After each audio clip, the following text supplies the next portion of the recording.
Okay, it's time to go through WSU Kim's timeline.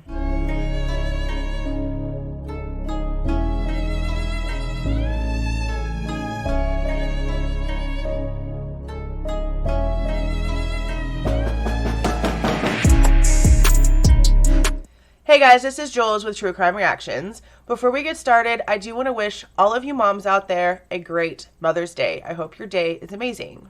Now, for those of you who have been following the Idaho 4 case, most of you know that there is a college student's mother who has been coming out and talking about what her daughter knew prior to 911 being called and what the narrative that is being spread around the fraternities at both U of I and WSU actually was before the 911 call was made. Now, a lot of people are trying to discredit her, and I think that it's really foolish to do that so quickly. I happen to believe her, especially now that we have someone else coming out to drunk turkey whose story actually falls in line with what WSU Kim is telling us. And for anyone who's paid attention whatsoever to the official documents, it also falls in line to what law enforcement has told us about friends being summoned over prior to the cops being called. The timeline of that is what everyone is still trying to figure out. Because as far as we can tell, there's an 8-hour time gap between 4 a.m. when we're being told the murders took place and almost noon whenever the 911 call was actually made. But what's the truth? Is it really 8 hours? Is it less? Is it more? We don't know, and that's what we're trying to figure out. Now, I have put in line WSU Mom Kim's timeline of when she states they got into town, what they did while they were in town, and then when they left and whenever she received information from her daughter about her daughter knowing prior to the 911 call. And I know that it's been really hard for people to follow her timeline and where the information came from. Both of them have been really hard to comprehend, but I think I finally have it down and I want to share it here. I want you guys to be able to chronologically pay attention so that there's no misconceptions, because we need to figure this out. Everyone knows there's something wrong with this case. Everyone. Now, if it has anything to do with Emma Bailey, if it has anything to do with drugs, if it has anything to do with anything, I don't know. And I'm not sitting here in front of you right now claiming to know that. What I do know is that the cops did a piss poor job here. And that's what I can tell you because of what this new person has stated. We're going to get into that in a minute.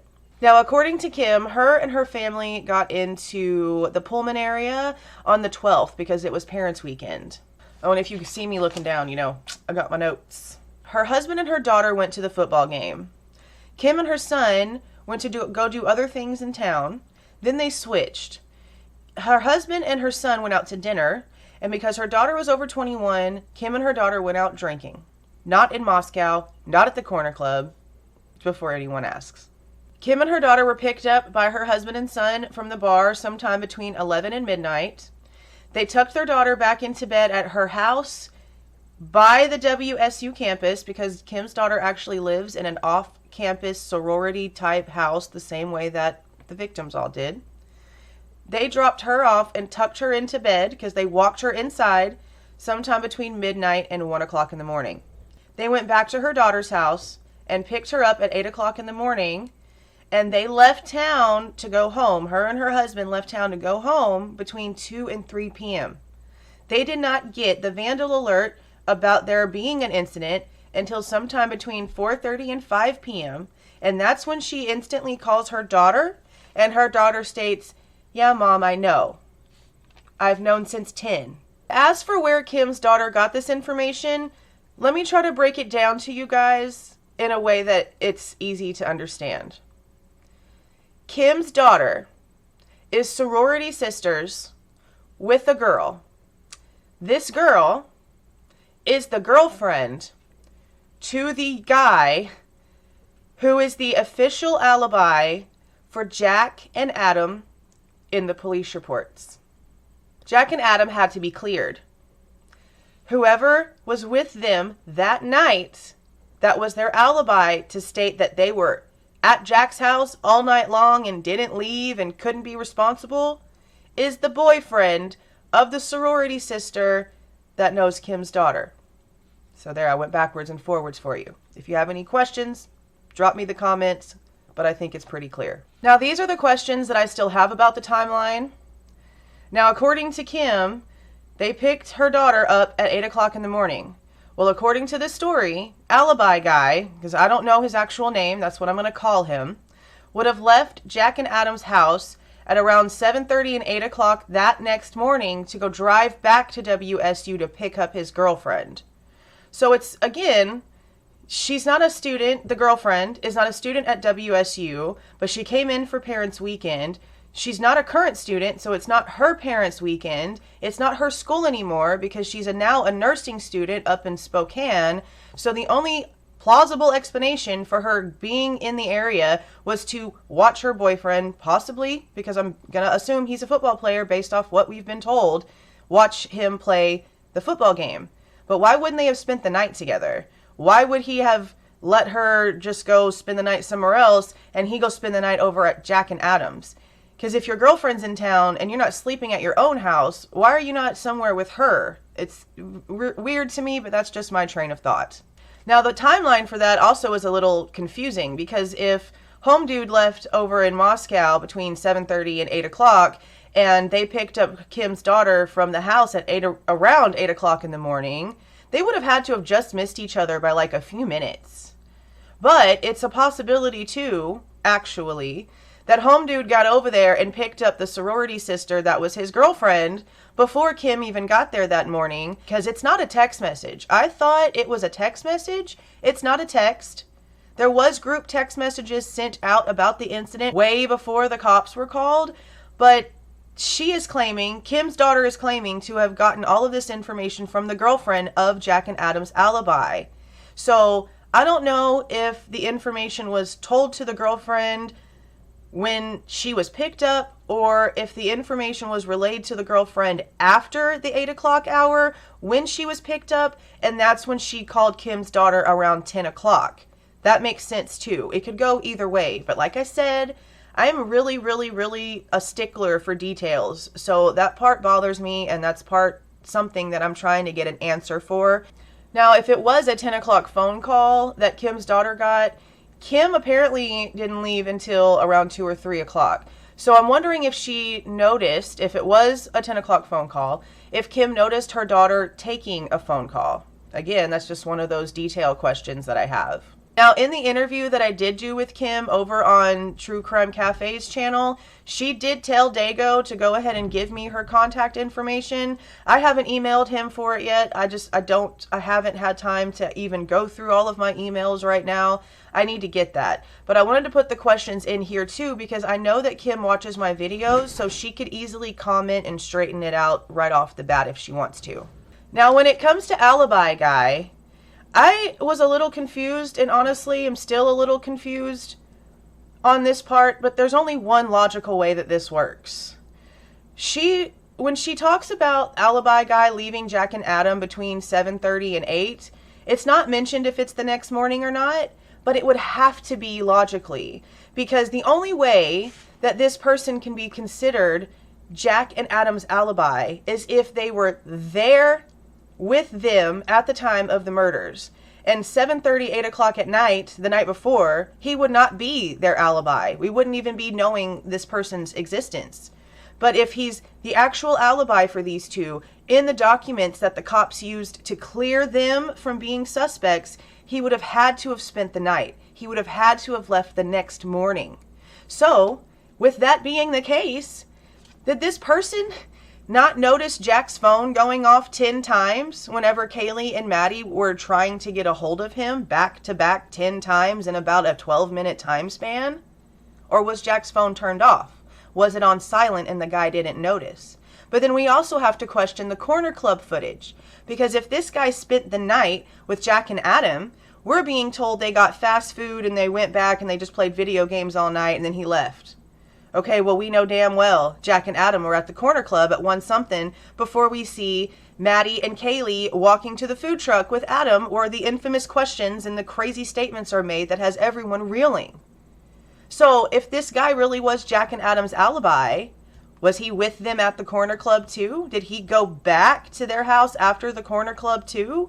because it doesn't seem like it would have just been fast food and home for video games if the two people he's claiming he was with all night are at the bar. So that's another question that I have. Now, some of you might know that Daniel with the Drunk Turkey Show has had someone else come forward to him. Now, this other person is a college student over at U of I who happens to be able to perfectly see 1122 King Road from their bedroom window and showed Daniel that this is true. Not only that, but the U of I student whose death is the reason why Emma Bailey and her drug-dealing boyfriend are in jail, this person that Daniel is now talking to was very close friends with this student and is heartbroken that his best friend is now no longer alive. So I wanted to address a comment that I saw about how this kid is just trying to get attention off of Emma Bailey. No, this kid is pissed that his friend is dead and wants justice for his friend and definitely knows that Emma Bailey and her drug-dealing boyfriend are responsible. So no, this person is not trying to get the heat off of anyone. Now, what is disturbing about what he is telling us is that even with him having a view of King Road from his bedroom window, the cops have never once knocked on their door. They have not been asked any questions about if they've seen anything or if they know anything about what happened right there in that area. Parts of the neighborhood were not canvassed the way that the PCA is trying to state that it was. And honestly, I've questioned just how much canvassing they actually did, because instead of releasing traffic cam footage of the white Hyundai Elantra or Ring doorbell footage of the white Hyundai Elantra, they gave us a crap description, threw two other pieces of evidence out to the public that had those exact same types of cars in them, and then told us it wasn't the right car. And instead of just showing us the traffic cam or the Ring doorbell, gave us horrible descriptions of what this vehicle could have been, without any proof to show us that what they are telling us is the right description. I would have wanted to have seen the traffic cam or the Ring doorbell footage, a screenshot of the vehicle from these footages, while these FBI experts were telling us it was a 2011 to a 2016 white Hyundai Elantra. It's already strange enough that in the body cam footage of BRYAN KOHBERGER being pulled over, when the cop asks for the plate to come back, for some reason it's registered to a Sonata. That's not coming from BRYAN. That's coming from the police dispatcher that the cop is talking to over the phone. So that's already weird enough in itself. So not only is this person telling us that the police did not talk to the entire neighborhood, they did not canvass the entire neighborhood. Do you guys remember the Banfield footage? We've talked about it quite a bit. Those boys that got stopped in the field right before the incident over at King Road. Did you know that one of them has a story too? Now, according to Dave, because that is the name that Daniel from Drunk Turkey Show has given this university student that he's speaking with, Dave received information from one of those Banfield college students. And it's a little interesting. Well, it's a lot more than a little interesting, actually. According to him, this student, whenever they were being talked to by the cops, threw something illegal into the grass in order to not get in trouble for it. They went on and partied even harder the rest of the night after the cop incident. And this person, and before I get into what he apparently told Dave, he is very adamant on the fact that he was still very much under the influence of alcohol and other things at the time that this story took place. According to what Dave was told, when this kid went back between 9 and 9:30 the next morning to go find what they threw in the grass to hide from the cops, this person saw someone in the field crouching down and looking around. And this person was dressed in dark clothes, possibly a hoodie, very tall and skinny, claims that this person had bushy eyebrows, high cheekbones, and a big nose. Now, while this person was obviously still under the influence of something, does that not sound like BRYAN KOHBERGER? And yes, I believe that this person did see Bryan. And I will tell you right now why. We've gone over this. In the PCA, it states that between 9 and 9:32, they were able to track BRYAN KOHBERGER's phone from his apartment to the King Road area and then back to his apartment. And according to what they figured out, Bryan stayed in the neighborhood between 10 and 12 minutes. So he made a round trip from his apartment to King Road, hung out for over 10 minutes, and then went back to his apartment, all within half an hour. And this exact time frame is whenever this Banfield kid is claiming to have seen said person in the field. Not in their car, not parked on the street, no, in the field, weirdly looking around, and apparently this person had a very cold stare. It is odd to me that there is apparently someone who could eyewitness someone who looks like BRYAN KOHBERGER being at the scene or in the area of the scene between 9 and 9:30, and this person has never been spoken to.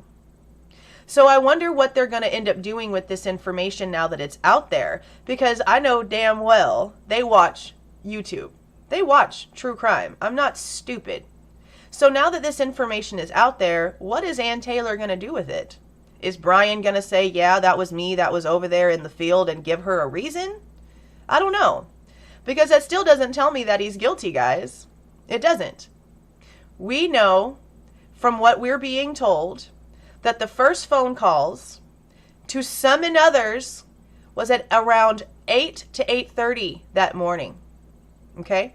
Now, Dave was a receiver of a group text message, a frat group text message about the unalivings around 9:30.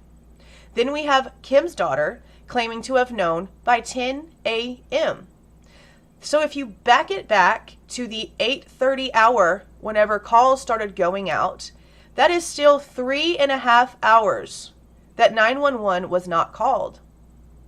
That is 3.5 hours that hundreds of kids got sent Snapchat messages, got phone calls, got group texts, got regular personal text messages, hours and hours prior to the cops being called, that the cops would have to be well aware of. Because I can promise you this, there is no way that all of these messages got sent around to 2 schools worth of Greeks and college students, and not a single one of them tried to contact any of the victims to see if they would answer their phones or not. So there's no way that the cops and the families who now have their phones do not see missed calls and text messages on their dead now loved ones' phones from as early as 8:30 in the morning. This is just more and more clear to me that the cops are well aware of the situation and for some reason are choosing to ignore it. My question is why?